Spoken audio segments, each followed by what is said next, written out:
வணக்கம் நண்பா, எப்படி இருக்கீங்க? மனசு ரிலாக்ஸ் வித் கணேஷ் சேனலுக்கு சப்ஸ்கிரைப் பண்ணிக்கோங்க. உங்களோட சப்ஸ்கிரிப்ஷன் எனக்கு ஒரு பெரிய லெவலில் ஒரு மோட்டிவேஷனாக இருக்கும் அப்படிங்கிறதாங்க உண்மை. இன்னைக்கு நீங்கள் பல்லாவரத்தில் இருக்கிற ஜனதா தியேட்டரை பற்றி தான் நாம் பார்க்க போகிறோம். நான் சென்னைக்கு லாஸ்ட் வீக் ஒரு படத்தை பற்றி, ஒரு தியேட்டரை பற்றி நான் ப்ளாக் போட்டிருந்தேன். டிஸ்கிரிப்ஷனில் அந்த லிங்க் கொடுக்குறேன்.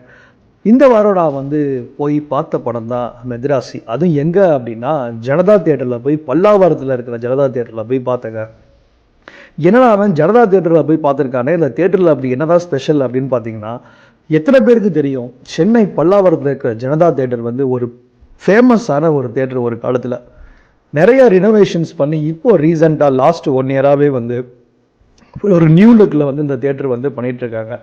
நான் சென்னையில் ப்ராஜெக்ட் பண்ணும்போது இந்த பல்லாவரம் ஜனதா தியேட்டர்லாம் வேறு மாதிரியான ஒரு டிஃப்ரெண்ட்டான ஒரு அவுட்லுக்கோட இந்த தியேட்டர் இருந்துச்சுங்க.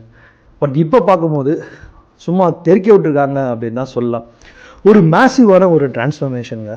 ஒரு இண்டிவிஜுவல் தியேட்ரு, ஒரு ஸ்டாண்ட் அலோன் தியேட்டருக்கு எப்படி ஒரு கம்ஃபர்டபுளான ஒரு ரெனோவேஷன் இருக்கணுமோ அந்த அளவுக்கு தான் அந்த ரெனோவேஷன்ஸும் கொடுத்துருக்காங்க. தியேட்டருக்குள்ளே இன்னும் சின்ன சின்ன வேலைப்பாடுகள்லாம் பண்ணிட்டு தான் இருக்காங்க. சரி, வாங்க தியேட்டருக்குள்ளே போகலாம்.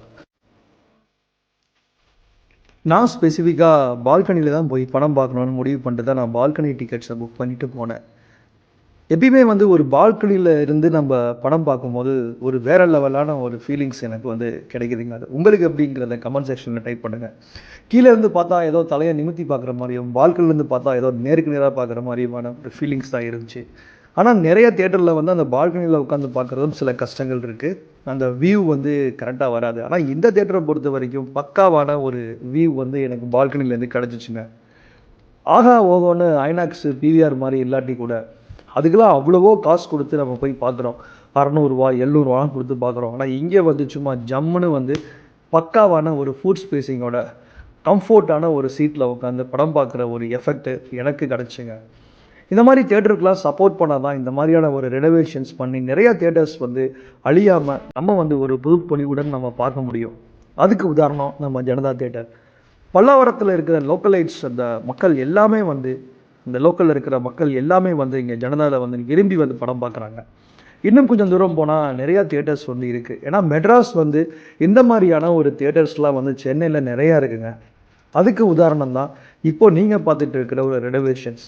இந்த மாதிரியான ஒரு ரெனோவேஷன்ஸ்க்கு நம்ம சப்போர்ட் பண்ணும்போது கண்டிப்பாக தியேட்டர்ஸ்களும் மூடாமல் நிறையா ஒரு ரெனோவேஷன்ஸ்க்கான மீனிங்ஃபுல்லான ஒரு கன்ஃபர்மேஷன்ஸ் இருக்கும், டிரான்ஸ்ஃபர்மேஷன்ஸ் இருக்கும் அப்படிங்கிறது தான் என்னோட ஒரு கருத்து. கண்டிப்பாக இங்கே இருக்கிற கேன்டீன் ஃபெசிலிட்டி பற்றி நான் சொல்லியே ஆகணுங்க. அந்த அளவுக்கு ரொம்ப காஸ்ட்லியாக இல்லாமல் ஒரு பேக்கெட் ஃப்ரெண்ட்லியான ஒரு அமௌண்ட்டில் ரொம்ப ஒரு சீப்பான ஒரு ஃபுட் ஐட்டம்ஸ் இங்கே கிடைக்குதுங்க. ஸோ கிட்டத்தட்ட ஒரு எக்கனாமிக்கலாக ஒரு ஃபேமிலியோடு சேர்ந்து நீங்கள் பல்லாவரம் சைடு இருந்தீங்கன்னா போய் பார்க்கக்கூடிய ஒரு அருமையான ஒரு தியேட்டர் எக்ஸ்பீரியன்ஸ் தான் நம்ம ஜனதா தியேட்டர். ரொம்ப அருமையான ஒரு டிரான்ஸ்ஃபர்மேஷன், மனசுக்கு ரொம்ப நிம்மதியாகவும் இருந்துச்சு. ஏன்னா டிக்கெட்ஸும் ஹவுஸ்ஃபுல்லாக தான் போயிட்டு இருந்துச்சு. டிக்கெட் கவுண்ட்ரு நீங்கள் ஆன்லைனில் புக் பண்ணாலும் சரி, இல்லை டிக்கெட் கவுண்டரில் போய் சும்மா நடந்து போய் அது ஒரு எக்ஸ்பீரியன்ஸ் பண்ணி நீங்கள் புக் பண்ணாலும் சரி, அந்த தியேட்ரு தரமான ஒரு தியேட்ரு. மறக்காமல் நீங்கள் பல்லாவரத்தில் இருந்தீங்கன்னா ஜனதா தியேட்டருக்கு அட்லீஸ்ட் ஒன்ஸ் ஆச்சும் ஒரு விசிட் அடிங்க.